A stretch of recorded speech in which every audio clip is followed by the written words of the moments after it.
The Arabian Gulf may be the world's most active marketplace for construction equipment. Driven by surging oil revenues and pro-business policies, the nations of the Gulf Cooperation Council now have an estimated $1.3 trillion of construction projects in progress.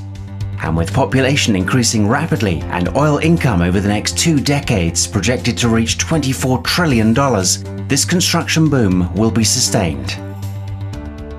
If you're buying or selling heavy equipment, the Arabian Gulf is one of the most profitable markets in the world. And if you're buying and selling heavy equipment in the Gulf region, Worldwide Auctioneers is an essential partner. WWA is the region's leading equipment auctioneer, with well over $500 million worth of equipment sold at auction since 2001.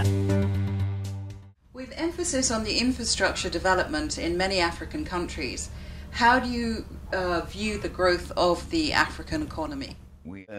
It really is coming along. It's long been neglected.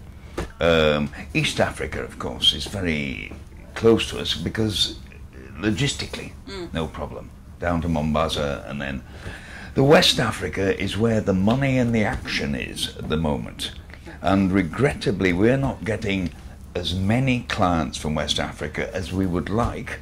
And hence we're looking at the business guide, and I rang a mate of mine in Ghana to say, please give me a couple of newspapers that are really good, because we've now got direct flights to Accra, for example, and they've got oil and they've got cash and the price of gold, and they want to expand. You know, Sudan is important to us, very, and we have quite a few Sudanese buyers. Even the government at one time. And people buy online from you, yes, physically they can come here. And African customers, can they buy online as well? Yes. The problem with online, we have like one of our rivals who are sharing a satellite in the free zone, and it's a bit iffy sometimes, to be quite frank. And you get broken signal. South Africa. We have several buyers there who actually ring me and said, and so we do it old-fashioned on the phone, which I like. It adds, you know, a bit like touch. Christie's or buying huge paintings. You know, on the phone where I hear Guineas 210,000 in the, you know, and this sort of thing. But yes, and it's only the connection that's a bit jerky, and of course every buyer has to place a $27,500 or 100,000 dirham deposit, just as a sign of good faith. You see that we don't own the equipment we're selling. We very rarely buy. We will occasionally buy, but whereas 2 of our rivals do actually buy the equipment and then auction it. Very questionable as to whether that's ethically correct. But as we once told our Saudi clients, who are very strong, you're not bidding against the house. You know, we don't own the truck. If it goes for $10,000, that's good. If it goes for 5, well, you've got a bargain. If it goes for 25, that's because 2 African guys were after it and a fellow from India or something. You know, it really is a bit luck of the draw, but it's exciting. Really, really. And the cheapest place to buy gear is in auction. Really? Cut out the middleman, cut out the, and you can see, I have clients who look around and see, oh, if he's buying, it must be worth another $1,000. Yeah, I'll go that far.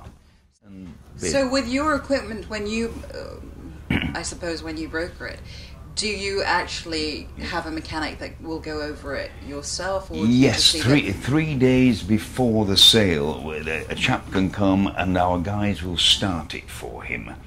And there is a subcontractor that we'll ring up and say, he's cheap, he charges about $100, but he will look at any, you know, the guy can look at 5 machines or 10 machines for the same client, and just to say, yeah, this is working, this is not. Oh. I mean, some of the guys deliberately buy items that are a little far from perfect, and merely because it suits them, they'll put it in the container, send it back to their homeland, and then get their own mechanics to buy. Fix it, because fix. Yeah.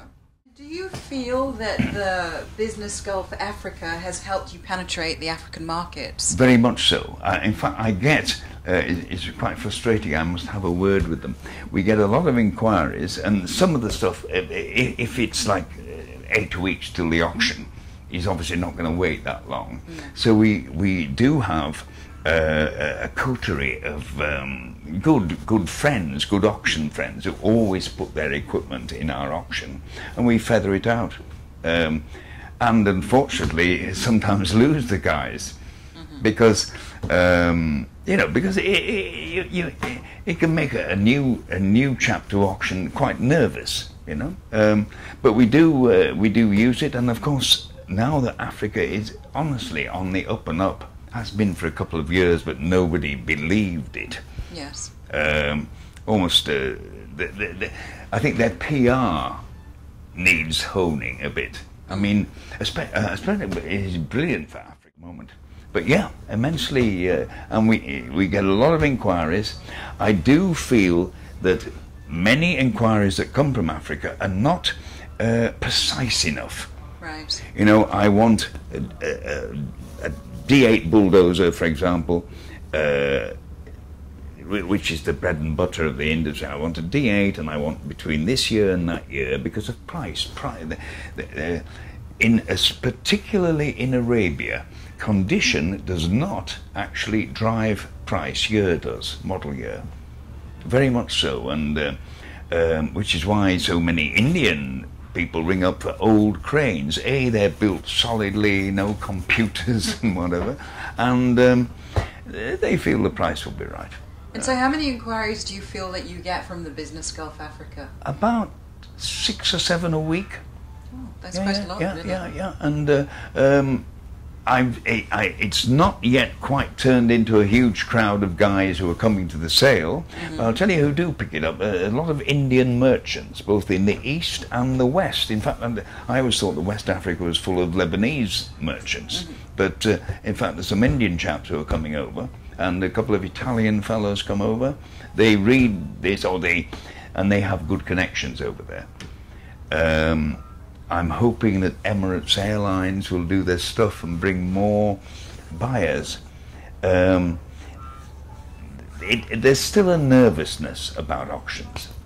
Well, I'm working on it. We're working on it. That. Yeah, and we're very, very keen on Africa, and this has been a great help, and is a great help, really. Well, Mr. Lupton, thank you so much for your time. It's very gracious of you to share it with us. Thank you. Thanks, Thank really, you so much. really.